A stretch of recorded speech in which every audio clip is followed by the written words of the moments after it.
Hello बच्चों। अब हम सॉल्व करेंगे प्रश्नावली 7.2 का क्वेश्चन नंबर 2। ठीक है, क्या दिया गया है? बिंदुओं ये संख्या और -2 और -3 को जोड़ने वाले रेखाखंड को समत्रिभाजित करता है। समत्रिभाजित मतलब बराबर और 3 भागों में विभाजित करता है। ठीक है, करने वाले बिंदुओं को निर्देशांक ज्ञात कीजिए। ठीक है, अब देखो इसको हमने पहले ही कर रखा है। ठीक है, तो ये हमारा ए और बी क्या है? निर्देशांक है। ठीक है, ए और बी हमारा क्या है? निर्देशांक है, जो कि हमने पहले ही लिख दिया है। ठीक है, अब देखो समत्रिभाजित का मतलब क्या होता है? 3 भागों में। ठीक है, यहां से लेके यहां तक एक भाग, यहां से लेके यहां तक 2 भाग और यहां से लेके यहां तक 3 भाग। ठीक है, 3 भागों में समत्रिभाजित करता है। ठीक है, तो अब हम क्वेश्चन को सॉल्व करेंगे। ठीक है, लिखेंगे हल। ठीक है, माना कि ये हमारा P है। ठीक है, P हमारा है 4 माइनस का 1 और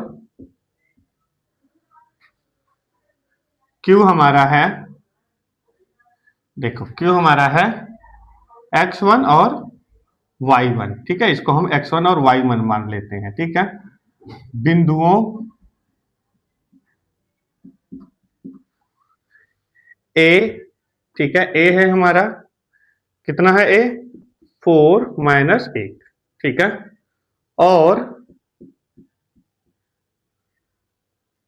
P हमारा है कितना? x2 plus y2। ठीक है, हम इसको ऐसे लिख लेते हैं। ठीक है, को मिलाने पर ठीक है, देखो ये है हमारा पहला और ये है हमारा। ठीक है, यहां पर हमने गलती कर दी है। ठीक है, देखो फिर से लिख लेते हैं। ठीक है, देखो जैसे A हमारा है, कितना है A हमारा? ठीक है, ये हमारा P है, तो P हमारा क्या है और Q हमारा। ठीक है, तो P हमारा जो है वो है x और x1 प्लस सॉरी y1। ठीक है, और Q हमारा कितना है? x2 y2। ठीक है, ऐसे लिख लेते हैं। ठीक है, अब लिखेंगे A हमारा कितना है? 4 माइनस 1। ठीक है, और B हमारा है -2 एंड -3। ठीक है, ये है। ठीक है, अब लिखेंगे को मिलाने वाले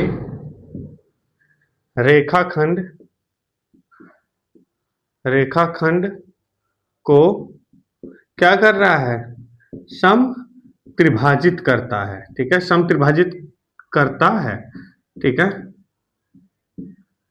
ठीक है, सम त्रिभाजित का मतलब पता है ना? एक भाग यहां से, एक भाग यहां से दूसरा और यहां से लेके यहां तक तीसरा भाग।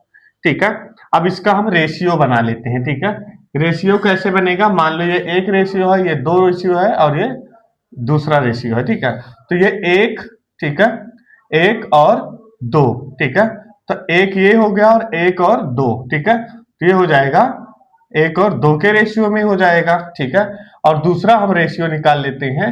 देखो एक और 2, ठीक है, 2 हो गया। ठीक है, एक और 2 2 और ये 1। ठीक है, तो 2.1 के रेशियो में इसे हम निकाल लेते हैं। ठीक है, अब लिखेंगे विभाजन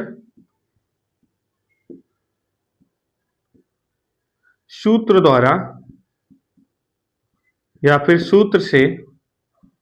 ठीक है, क्या है हमारा विभाजन सूत्र? m1 गुणे x2 प्लस m2 गुणे x1। ठीक है, अपॉन m1 प्लस m2। ठीक है, ये तो हमारा हो गया x का मान। ठीक है, अब हम y का फॉर्मूला लगाएंगे। ठीक है, तो y का हो जाएगा हमारा y बराबर m1 गुणे y2 प्लस m2 गुणे y1 upon m1 plus m2। ठीक है, ठीक है। अब देखो, ये हमारा x का मान, ठीक है, इसे हम ऐसे भी लिख सकते हैं, ठीक है, p x y का मान, ठीक है, p x1 और y1 का मान, ठीक है। और अब देखो m1 हमारा कितना है, देखो ये हमारा है m1, ठीक है, a से लेके p तक, तो m1 हमारा कितना है, 1 है। और m2 हमारा क्या है, यहां से लेके यहां तक, ठीक है, तो 1 और 2 है, तो m2 हमारा कितना हो जाएगा, 2। ठीक है, तो इसको भी हम सही कर लेते हैं, ठीक है। तो ये हो जाएगा हमारा x1 और y1, ठीक है, x2 और y2, ठीक है। तो देखो m1 है, ठीक है, m1 हमारा कितना है, 1 है, ठीक है, तो लिख लेंगे 1 गुणे x2 आपका कितना है, माइनस का 2, ठीक है, माइनस का 2 प्लस m2 आपका कितना है, m2 2 है, ठीक है, तो 2 प्लस, ठीक है, सॉरी, 2 गुणे x1 आपका कितना है, 4, ठीक है, अपॉन m1 प्लस m2, 1 और 2, 1 प्लस 2, ठीक है। अब y का मान रख लेते हैं, ठीक है, m1 आपका कितना है, m1 आपका है 1 गुणे y2, y2 है आपका माइनस का 3, अपॉन, ठीक है, प्लस है तो प्लस m2 आपका कितना है, 2, तो 2 गुणे y1 आपका है माइनस का 1, ठीक है, m1 प्लस m2 मतलब 1 1 प्लस 2, 2, ठीक है। अब देखो 1 को 2 से गुणा करोगे तो क्या आएगा आपका, 2 1 कम 2, तो माइनस का 2, ठीक है, प्लस है तो प्लस 2 चौक 8, ठीक है, अपॉन 1 और 2 प्लस कितना होगा, 3, ठीक है। तो जो है माइनस का 2 है और प्लस का 8 है, तो क्या हो जाएगा, प्लस का 6, ठीक है, 6 अपॉन 3, ठीक है, इसको काटेंगे तो क्या बचेगा, 2, ठीक है। तो ये हो जाएगा हमारा पी एक्स वाई का मान, ठीक है। और दूसरा अब हम करेंगे, ठीक है, -3 है तो 3 1 कम 3 क्या हो जाएगा, -3 प्लस 2 1 कम 2, माइनस का 1 है तो ये हो जाएगा आपका -2, ठीक है, अपॉन 1 और 2 3, ठीक है, फिर बराबर -3 है और -2 है तो क्या हो जाएगा, +5 और अपॉन में 3, ठीक है। अब हम ज्ञात करेंगे, ये हमने ज्ञात किया है p का मान, ठीक है, पी एक्स का। अब हम ज्ञात करेंगे जो है क्यू बी का, ठीक है, या फिर आप कह सकते हैं क्यू का, ठीक है, क्यू एक्स और वाई, ठीक है, बराबर फॉर्मूला उपयोग करेंगे, क्या है, m1 गुणे x2 प्लस m2 गुणे x1 upon m1 plus m2, ठीक है। दूसरा m1 गुणे y2 प्लस m2 गुणे x1, ठीक है, अपॉन m1 प्लस m2, ठीक है बच्चों। अब देखो m1 क्या है आपका, अब देखो इसमें क्या चेंजेस हैं, q का अगर हम मान निकालते हैं तो यहाँ q और b के बीच में कितना है, 1 का अनुपात है, तो इसे हम m2 हमारा यहाँ पर 1 हो जाएगा और m1 हमारा जो हो जाएगा वो कितना हो जाएगा, 2 हो जाएगा, मतलब 1 और दोनों का अनुपात, ठीक है। तो अब हम लिखेंगे कि m1 कितना है आपका, यहां पर देखो 2 है, ठीक है, गुणे x2 कितना है आपका, -2, ठीक है, प्लस m2, m2 कितना है आपका 1 गुणे x1 आपका कितना है 4, ठीक है, तो लिख देंगे 4 अपॉन m1 कितना है आपका 2 प्लस m2 1, ठीक है।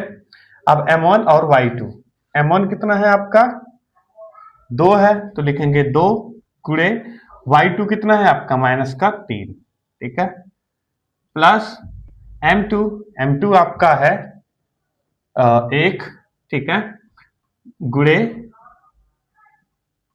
x1 आपका है 1, ठीक है, माइनस का 1 upon m1 plus m2, 2 plus a 1, ठीक है। अब देखो ये क्या है आपका, माइनस का 2 है तो 2 दूना 4, ठीक है, माइनस का 4 प्लस 4 एकम 4 अपॉन 2 और 1 3, ठीक है, 3 दूनी 6, माइनस है तो माइनस का 6, ठीक है, 1 एकम 1, माइनस का 1 है तो माइनस का 1, ठीक है, 2 और 1 3, ठीक है। अब देखो माइनस का 4 और प्लस का 4 क्या होगा, घट जाएगा, तो ये हो जाएगा 0/3, ठीक है, और ये हो जाएगा माइनस का 6 और माइनस का 1 क्या हो जाएगा, प्लस का 7/3, सॉरी माइनस का 7, ठीक है। तो आपको इतना पता है कि जीरो के नीचे कोई भी संख्या होती है तो जीरो ही माना जाता है, तो ये हो जाएगा आपका 0 7/3, ठीक है। ये हो गया आपका पहला उत्तर, ठीक है। और दूसरा उत्तर जो कि आपको यहां मिला था, इसको आप ऐसे लिख सकते हो 2 और 5/3, ठीक है।